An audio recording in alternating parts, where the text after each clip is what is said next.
this one is off and running, as we will bring you the tackles, the big gainers, and those big hits to the floor. Join us as we celebrate the joy that is Cardinal Athletics. Sportsnight is next.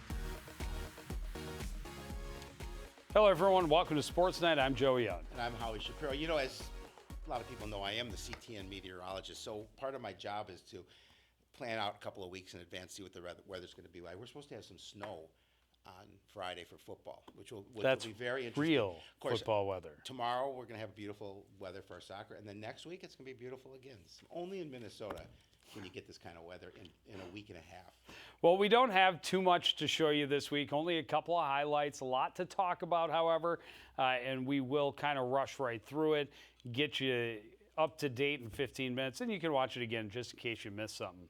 Start with, as we always do with the football team, this will be a week for the Cardinals to rest, recover, and hopefully rebound when they host Hopkins on Friday.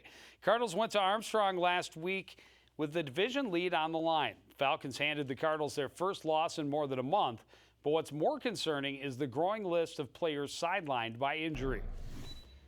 Cardinals took the field knowing they were heading into battle. The Falcons were undefeated and averaging more than 35 points a game. Cardinals get the offense going early, swing pass to Jordan Doe. On the opening drive, he has a great run after the catch, picks up 24 yards deep into Falcons territory. That set up the first score, 4th and goal at the 1. Van Holzen forces his way in. Coon Rapids scores first. Defense has been big all season for the Cardinals, and they get a big takeaway on the next Armstrong possession.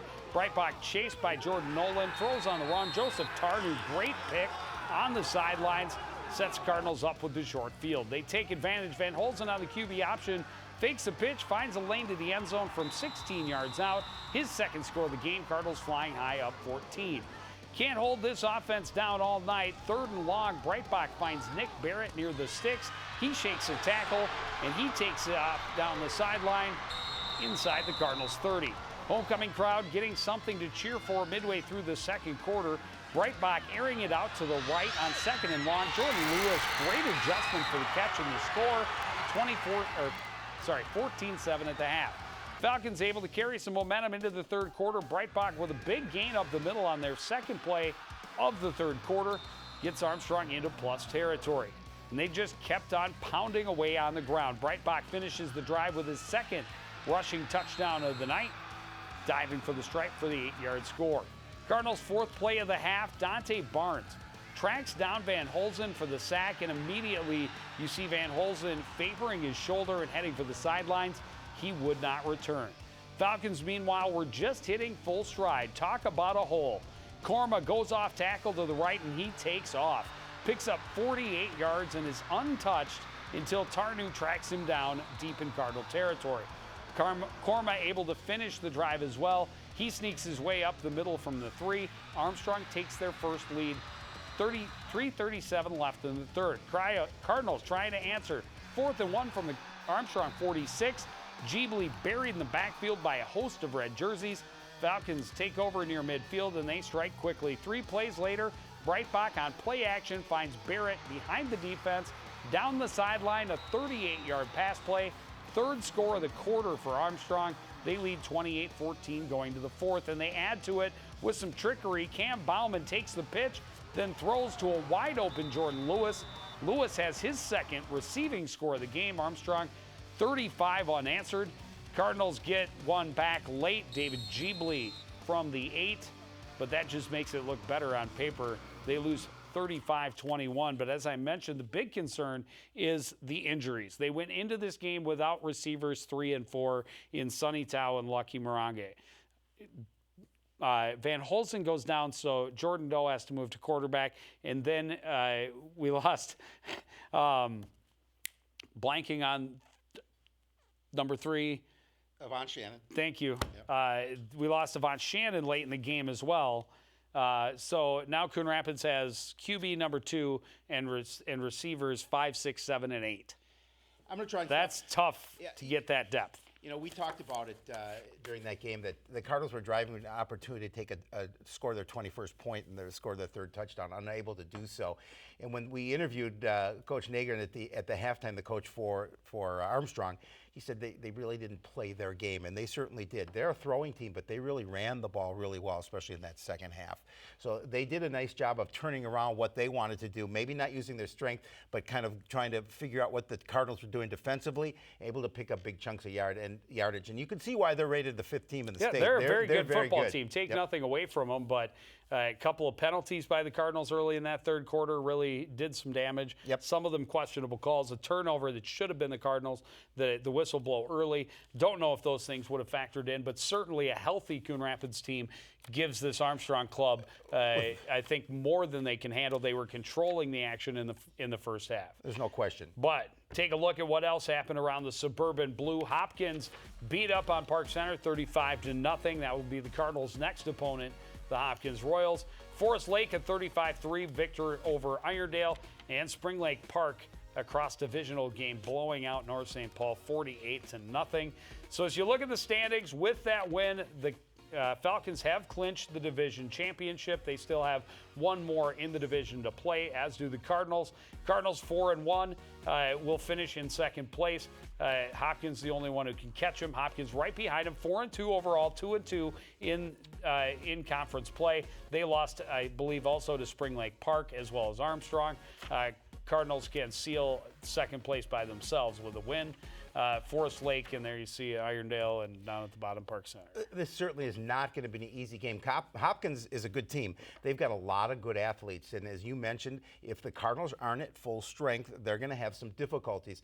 They feel that they can get by Hopkins at home, but the key is how many healthy bodies they're going to have. I think they've got a good shot at getting past Hopkins and Park Center with a depleted team. Not completely depleted like they were to finish the game against Armstrong, but I don't think they need to be at full strength for either of those last two games. But in order to make anything happen in the sections, they will absolutely need everybody back. And when everybody's on the field, this team is dangerous. So Hopkins here on Friday, and then they're at Park of Cottage Grove next Wednesday to wrap up the season. Tennis team in section tournament action. They were the number 6 seed. They got Anoka in the opening round and beat the Tornadoes 4-3. Bezcalo with a 3-set victory at third singles, and then all 3 doubles teams coming away victorious. That put them up against number 3 Delano, and the Cardinals came up short. Caitlin Severson got a win at second singles. Anna Samet won at fourth singles, and the duo of Georgie and Hin won at second doubles. But their team season comes to an end in the 5AA quarterfinal. Individual sections don't start until beginning of next week. Yeah, again, tough loss to Delano, number 3 seed, but played them tough. Of a 4-3 loss, always difficult to lose those kind of contests. And a great season for this Coon Rapids girls team. No question. No question.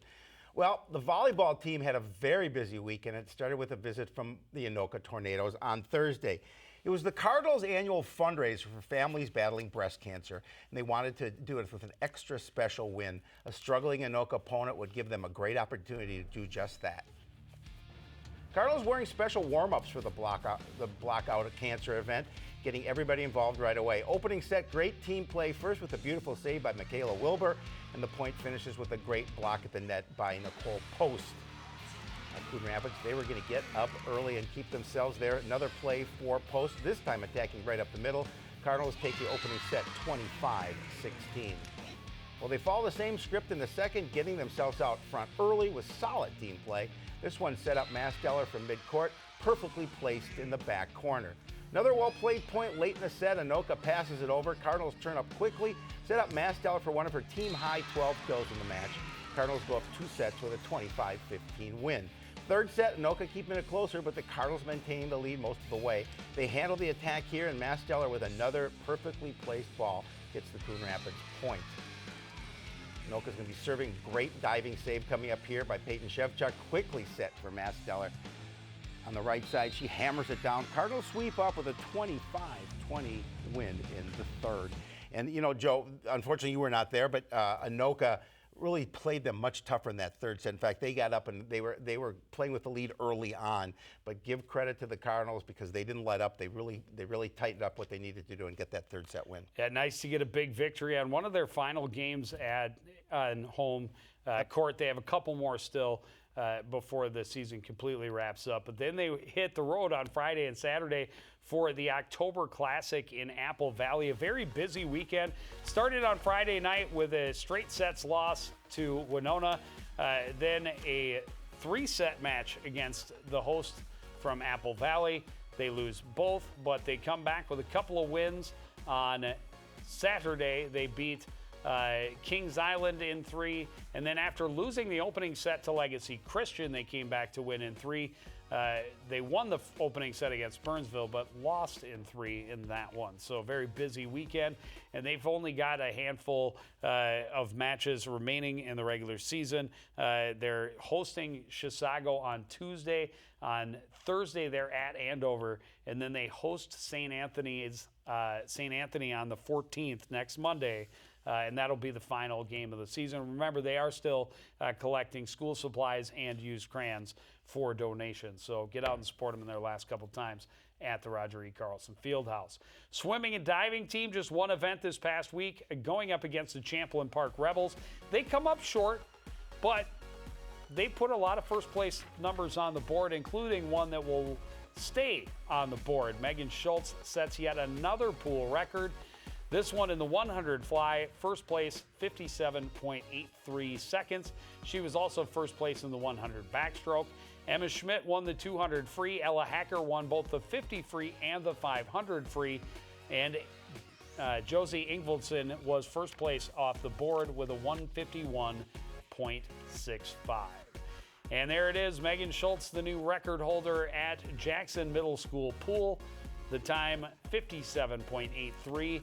Megan now holds records in the 100 butterfly at 4 area pools. Is that it? Only 4? That to go along with having her name on almost every school record on the board at Northdale Middle School. Yeah, Still waiting for the congratulations. 200 medley relay. And the season's not over, and she's got great opportunities to do even more, but that's incredible. And just a junior. Yeah. Cardinals at Centennial on Thursday, and then they host the True Team event on Saturday. So big weekend again for them. The cross-country team only had one event last week as well, but it's one of the best race names of the year, the Thundering Royal Elk Invite. It just makes you smile. Cardinals were one of 19 teams competing at this year's event at Fox Hollow. It really amounts to one last big-time race to get ready for the conference and section tournaments that are right around the corner. Boys have been really strong all season long. They have speed and depth, and that makes them dangerous, and they do it all together.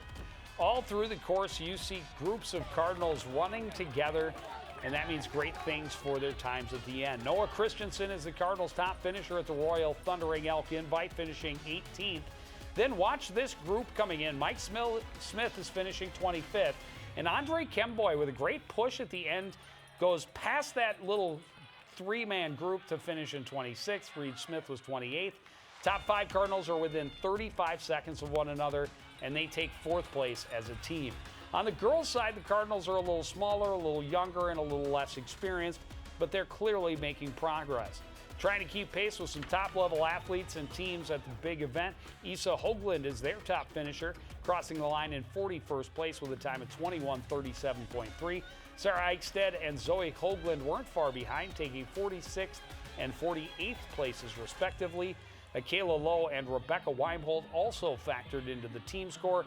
Cardinals finished 11th. Another nice push at the finish right there, and you love to see that. You do. That's the art of cross-country racing, is having just enough to grab those last couple of spots at the end. Yeah, and again, nice finish for the boys, finishing 4th. And as you mentioned, the girls a little less experienced, and this is great experience for them for continuing on. Well, the Cardinals have the Northwest Suburban Conference Championships coming up this week. Then they have a week off before sections. Sections are 2 weeks from Thursday on the 24th. Soccer teams did wrap up their regular season this past week. The boys team, boys and girls too, each with 3 games this past week. Started with a trip to Centennial. The boys lose 3-1. Dimitri Tkach, the goal on an assist from Harmon. And then the Cardinals got blanked at home on Thursday. Maple Grove winning that one 4-0. And then on Saturday, well, the Cardinals hosted St. Paul Johnson. Not much of a team. They're 0-17. The Cardinals ran up the score. Jasenek had 4 goals, 5 points for. We're just moving right along. Yes, we are. There's the section brackets. Cardinals are the number 7 seed. They will travel to take on Centennial in the opening round on Tuesday. Number 1 seed is Andover.